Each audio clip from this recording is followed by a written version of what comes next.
विषय हाल फिलहाल में बड़ा ही चर्चा का विषय बना हुआ है। आपने सुना भी है, सर्वाइकल कैंसर।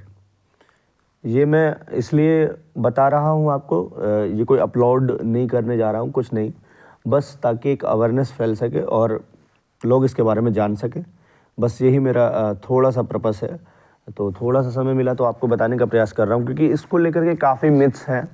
और आज मैं देख पा रहा हूँ कि आपने देखा होगा, एक एक्ट्रेस है पूनम पांडे, जिन्होंने मतलब अपनी मृत्यु का भी मजाक बना कर रख दिया कि मर गई हैं और अब वो ज़िंदा है।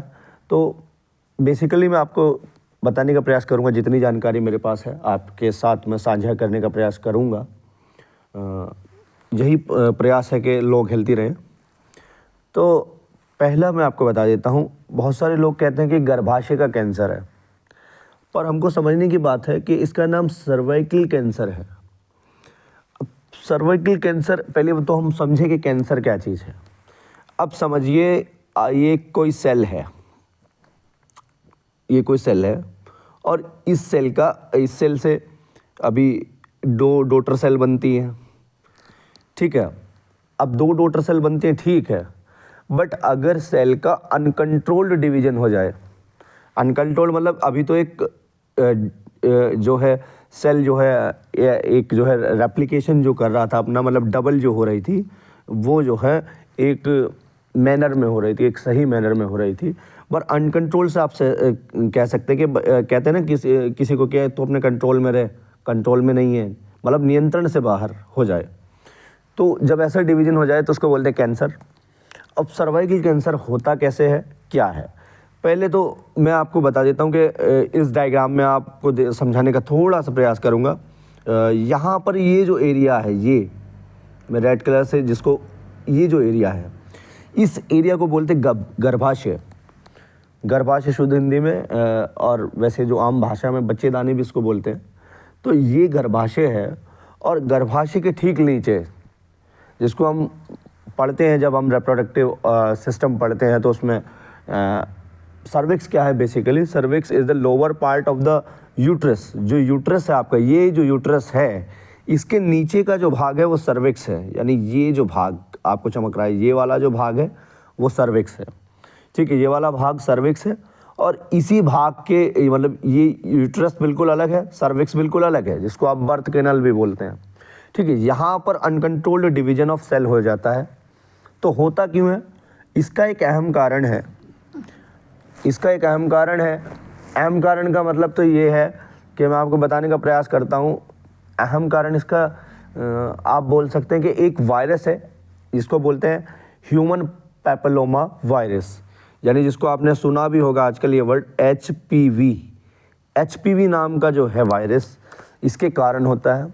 क्यों होता है, क्या कारण है, इसका मुख्यतः कारण है अनप्रोटेक्टेड सेक्स, ठीक है, ये इसका मुख्यतः कारण है।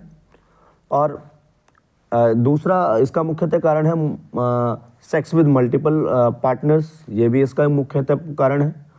दूसरा क्या क्या लक्षण होते हैं वो भी बताने का प्रयास करते हैं। ज़रूरी ही नहीं है कि इसी की वजह से बेसिकली ये हो जाए, पर ये मुख्यतः कारण पाए गए हैं। और ये रिसर्चेस भी कह रही हैं कि बहुत कॉमन वायरस देखने के लिए मिला है ज़्यादातर अभी। अगर मान लिया, अगर आप हर 5 में से 4 महिलाओं को ही है, ऐसी रिसर्चेस में पाया गया है। तो दूसरा मैं आपको बताने का प्रयास करते हैं इसमें कि होता जनरली है क्या चीज़ है, क्या उसका थोड़ा सा मैं आपको बताने का प्रयास करता हूँ, ठीक है। ये HPV virus human papilloma virus से होता है, ये मैंने आपको बताया। और ये होता, मैंने आपको बताया है कि बहुत सारा चीज़ें हैं, जैसे कि इंटरकोर्स के दौरान ब्लीडिंग हो जाए, और आप अनहाइजीन भी रहें, ये भी एक इसका मुख्यतः कारण है। एक सफ़ेद पानी का जो समस्या है, वाइट डिस्चार्ज अगर ज़्यादा आ जाए, बहुत ज़्यादा वाइट डिस्चार्ज हो रहा हो, और ब्लीडिंग पीरियड्स के दौरान अनकंट्रोलेबल भी हो, तब भी बेसिकली मुख्यतः कारण मैंने आपको बताया है अनप्रोटेक्टेड सेक्स या अनसेफ सेक्स जिसको बोलते हैं, वो और एक मुख्यतः कारण इसका ये भी है कि स्मोकिंग इसका एक मुख्यतः कारण है। सॉरी, मैं ले लेते हैं इसको। स्मोकिंग इसका एक मुख्यतः कारण है। स्मोकिंग भी इसका एक मुख्यतः कारण है। जो महिलाएं ज़्यादा स्मोक करती हैं उनमें भी होने की संभावनाएं हैं।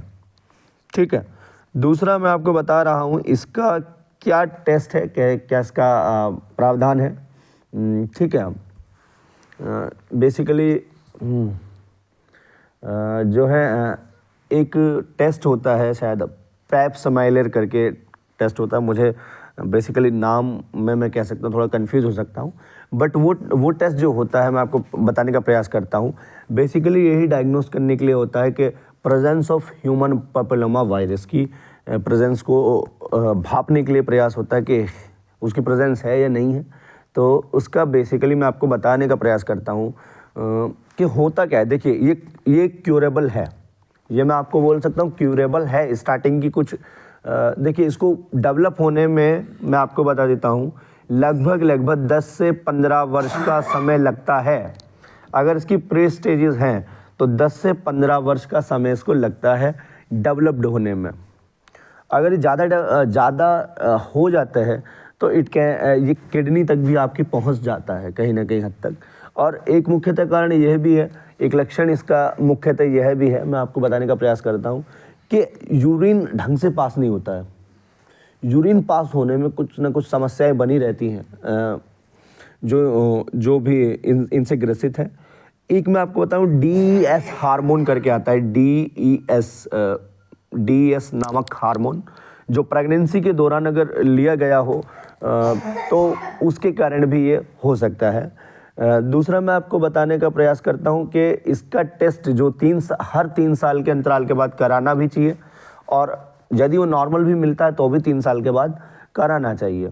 ठीक है, बेसिकली जो मैंने आपको बताया है तो और फिर अपनी गायनी से सलाह ज़रूर लेनी चाहिए। और इसकी वैक्सीन अभी मैं आपको बता देता हूँ, बजट में भी आई थिंक बताया गया है, और बजट से पहले भी मैं आपको बता देता हूँ जो लोग इंटरेस्टेड हैं, मतलब जिनको पता है मेडिकल फील्ड में भी हैं, और तो इसकी वैक्सीन जो है वो मार्केट में अवेलेबल है। तो वैक्सीनेशन कराना बहुत ज़रूरी है, और वैक्सीनेशन इज़ वेरी एसेंशियल, तो वैक्सीनेशन भी कराना चाहिए। और जो मैंने आपको बताने का प्रयास भी किया है कि DES नामक जो हार्मोन जो लेते हैं ड्यूरिंग द प्रेगनेंसी, वो भी बहुत मतलब ये एक तो यूरिनेशन का मैंने आपको बताया है, दूसरा मैं आपको बताने का भी प्रयास करता हूँ थोड़ा सा। काफ़ी मरीजों में ये भी देखने को मिला है कि उनका पेट भी फूल जाता है बहुत बार। ठीक है, और ये तो मैंने आपको बता दिया है। तो अवेयरनेस बहुत होना इसकी ज़रूरी है, अवेयरनेस बहुत ज़रूरी है। और इसी कारण से यहाँ पर अनकंट्रोल्ड मैनर में सेल डिवीज़न होता है। ठीक है, और जब एक बार वो अगर किडनी तक आपके पहुँच गया है कैंसर इसका, तो we are not able to cure it. ठीक है, मतलब किडनी तक अगर ये पहुंच गया है तो बहुत दिक्कत वाली बात बन सकती है। तो प्रिवेंशन बहुत ज़रूरी है इसके लिए। ठीक है, हाइजीन रहना बहुत ज़रूरी है। Thank you very much.